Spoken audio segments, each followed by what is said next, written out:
शिव जयंती उत्सव के बाद कुछ लोगों द्वारा सोशल मीडिया पर आपत्तिजनक पोस्ट करने के बाद बुल्ढाना जिले के चिखली तहसील के मेरा गांव में तनाव का माहौल बन गया है। हालांकि पुलिस ने मौके पर पहुंचकर हालात पर काबू पा लिया। इस घटना का असर चिखली शहर में भी हुआ है।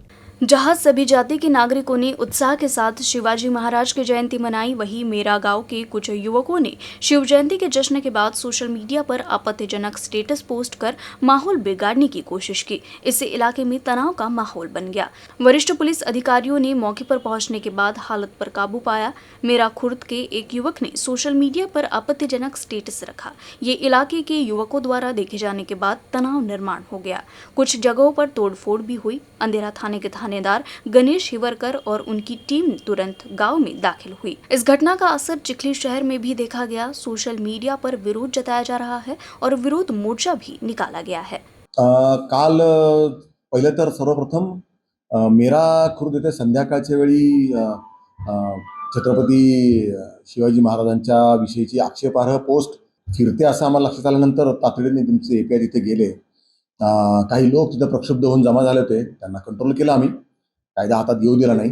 मात्र आरोपी आम्ही तातडीने अटक केलेले आहेत। सर्व रात्रीच्या रात्रीतनं अटक केलेले आहेत। त्यांना आता कोर्टामध्ये आम्ही हजर करत आहोत आणि कोर्टामध्ये पोलीस कस्टडी मागत आहोत। मागून त्याच्यावर पुढची कडक कारवाई आम्ही करत आहोत। तदनंतर आज रोजी त्याच्यावरचा पडसाद म्हणून चिखली येथे काही संघटनांच्या मार्फतीने चिखली बंद आणि चिखलीला इथे पीआय आणि एसडीपीओ यांना निवेदन देण्याचा कार्यक्रम होता। त्या कार्यक्रमाच्या अनुषंगाने मी इथे आलेलो आहे। सकाळच्या वेळी तो कार्यक्रम पार पडला। दोन्ही बाजूचे लोक आले, शांतता त्यांनी हे केली। हा करता येईल ना, 24 तास पण नाही झाले, अजून तपासाचा भाग येतो। 60 दिवस तपास आहेत आमच्याकडे। प्रॉब्लेम मोठा होऊ नये यासाठी जी तातडीने पावलं उचलायला पाहिजे त्याची पावलं उचलली आम्ही। सर्वच्या सर्व लोक रात्री 2 तासामध्ये अटक झाले, म्हणून ते हाताबाहेर नाही गेलं प्रकरण। आणि चिखलीमध्ये थोडंसं काही गैरसमजावरून झालेलं आहे। मला वाटत नहीं काही फार सीरियस है। अकोट और तेल्हारा तहसील के अधिकांश अतिवृष्टि से प्रभावित किसान अभी भी सहायता से वंचित है।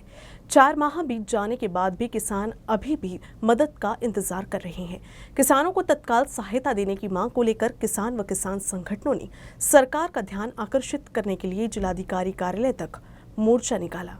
अगस्त, सितंबर और अक्टूबर के महीने के दौरान अकोला जिले में भारी बारिश के कारण हजारों हेक्टेयर में फसल का नुकसान हुआ।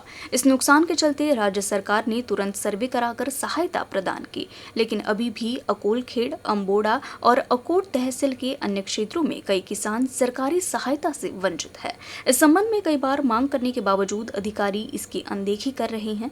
इस मांग की ओर ध्यान आकर्षित करने के लिए किसान संघ की ओर से अशोक वाटिका से जिलाधिकारी कार्यालय तक मोर्चा निकाला गया। सरकारने ओला दुष्काळ जाहीर केलेला आहे, तर हा ओला दुष्काळ अतिवृष्टीचे पैसे शेतकऱ्यांना मिळावे याकरिता हे संबंध शेतकरी एकत्र झालेले आहेत।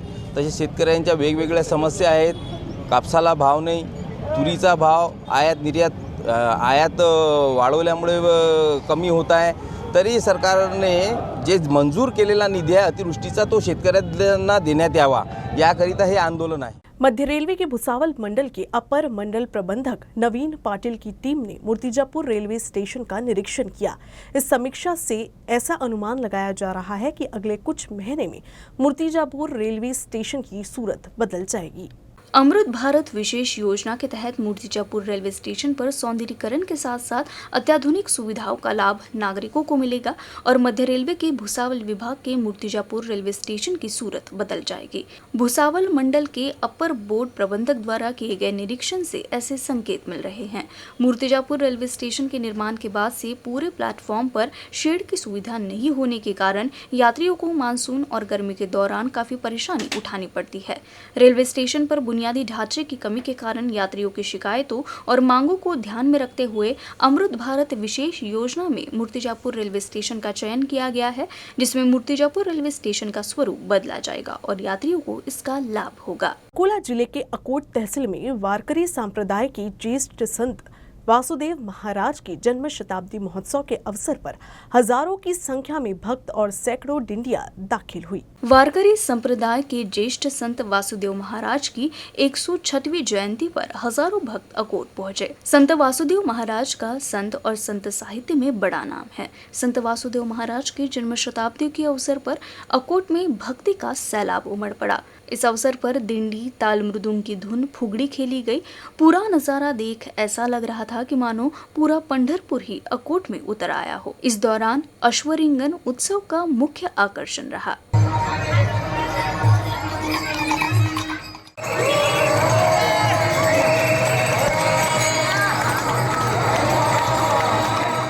बुल्ढाना जिले के राजौर घाट पर एक बस हादसे की शिकार हो गई। गनीमत रही कि बड़ा हादसा नहीं हुआ, लेकिन इस हादसे में 40 यात्रियों को मामूली चोटें आई हैं। बुल्ढाना से जामनेर के लिए जा रही बुल्ढाना आगर की एक एसटी बस राजौर घाट पर पलट गई। बताया जा रहा है कि 40 यात्री मामूली रूप से घायल हो गए। उनका बुल्ढाना अस्पताल में इलाज चल रहा है। हादसे का कारण अभी तक स्पष्ट नहीं हो पाया है, लेकिन घाट पर यातायात कुछ देर के लिए बाधित हो गया। स्थानीय नागरिकों के सहयोग से पलटी बस को सीधा किया गया।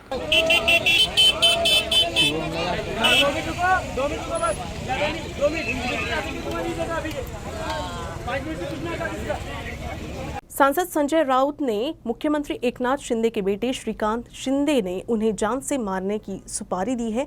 ऐसे बयान पर संजय राउत चौतरफा घिरते नजर आ रहे हैं। उनके इस बयान के खिलाफ शिंदे गुट के कार्यकर्ताओं ने पुलिस थाने में शिकायत की है और उनके पोस्टर को चप्पल मारते हुए उन्हें पागलखाने में भर्ती कराने की मांग की है। कळवा है संजय राऊत कळवा है। अरे संजय राऊत करायचं काय? खाली मुंडकं वरते पाय। अरे संजय राऊत करायचं काय? खाली मुंडकं वर। संजय राऊत जे आहे हे संजय राऊत पागल झालेले आहेत। आम्ही आंदोलन यासाठी केलं की संजय राऊतांनी आमचे नेते मुख्यमंत्री साहेबांचे चिरंजीव यांचा नाव खराब करण्यासाठी जी खोटी तक्रार किंवा खोटं बोलत आहेत हे संजय राऊत मेंटल झालेले आहेत। आमची उद्धव साहेबांना विनंती आहे की उद्धव साहेबांनी त्यांना इथं पाठवून द्या। आमचे इथं चांगले उत्तम डॉक्टर आहेत, त्यांचा इलाज आम्ही इथं करून देतो, जेणेकरून पुन्हा ते असे बोलणार नाही। प्रसिद्धी मिळवण्यासाठी संजय राऊत उठसूट सकाळी काहीतरी कोणाविषयी बोलायचं, हा जो प्रकार चालू आहे हा कुठेतरी थांबला पाहिजे। सड़क सुरक्षा अभियान के तहत अकोला शहर में एक जन जागरूकता नुक्कड़ नाटक का प्रदर्शन किया गया। इसे नागरिकों का बहुत अच्छा प्रतिसाद मिला। रेलवे क्षेत्र में उपस्थित सभी ऑटो रिक्शा चालकों और आम नागरिकों को नुक्कड़ नाटक के माध्यम से सड़क सुरक्षा के विभिन्न पहलुओं से अवगत कराया गया।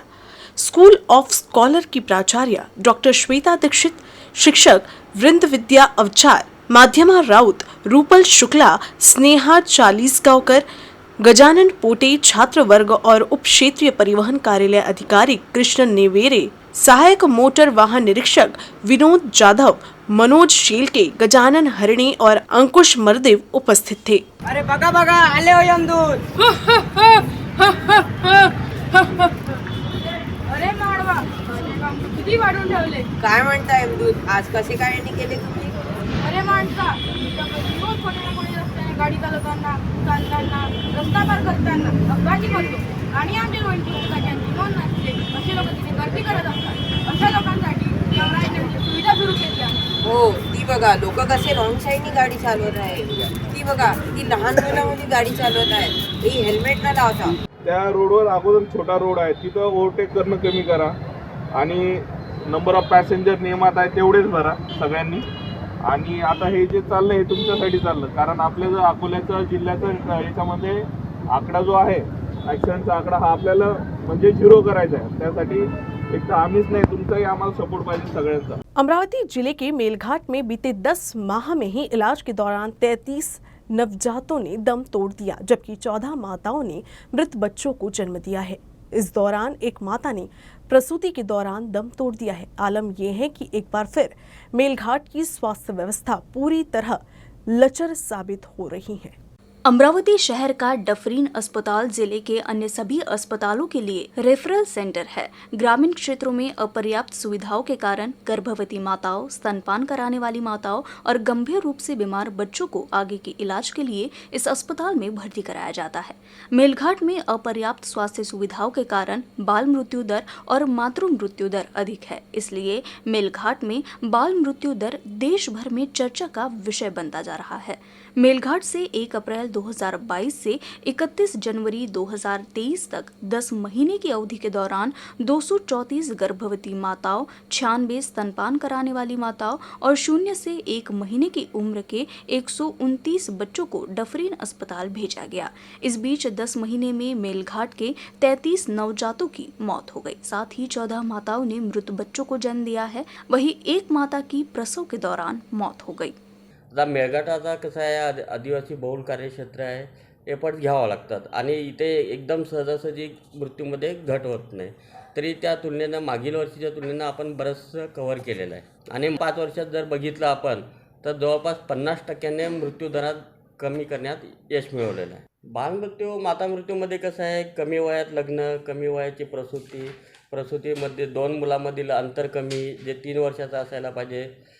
तिकडे कसं होतं, समजा एखादा नवजात बालक डेथ झाला, लगेच 3-4 महिन्यात प्रेग्नेंट राहणार आणि जी झीज झालेली आहे, जे आपण म्हणतो हिमोग्लोबिन कमतरता वगैरे, ती भरून नाही निघत आणि त्यामुळे मग आपलं जे नवजात बालकांचं वगैरे कमी वजनाचे बाळ जन्माला येणं, तर त्यामुळे मृत्यूदर बढ़ता तो। स्वास्थ्य मंत्री तानाजी सावंत ने अपने मेलघाट दौरे के दौरान कहा था कि मेलघाट में मातृ मृत्यु और शिशु मृत्यु दर को रोकने के लिए मेलघाट में विशेष तौर पर स्वास्थ्य सुविधाएं मुहैया कराई जाएंगी और मेलघाट में स्वास्थ्य सुविधाएं बढ़ाकर एक विशेष मॉडल लागू किया जाएगा।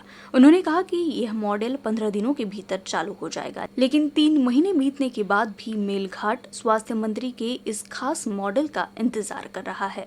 Arun Joshi, UCN news, Amravati. अमरावती विश्वविद्यालय और कॉलेज के कर्मचारियों द्वारा अनिश्चितकालीन हड़ताल को फिलहाल के लिए वापस ले लिया गया है।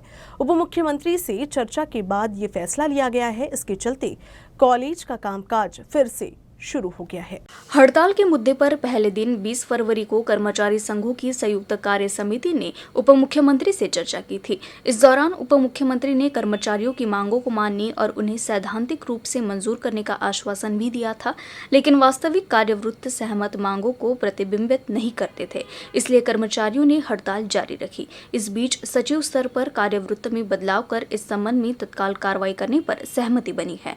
इसलिए संगठन ने 10 मार्च तक आदेश जारी नहीं होने पर फिर से हड़ताल पर जाने की चेतावनी दी है। उप मुख्यमंत्री देवेंद्र फडणवीस ने विगत 4 वर्षों से लंबित बहुत ही उचित मांगों को सुनकर और सहानुभूतिपूर्वक विचार कर विश्वविद्यालय और कॉलेज के गैर शिक्षक कर्मचारियों की समस्या को हल करने की पहल की।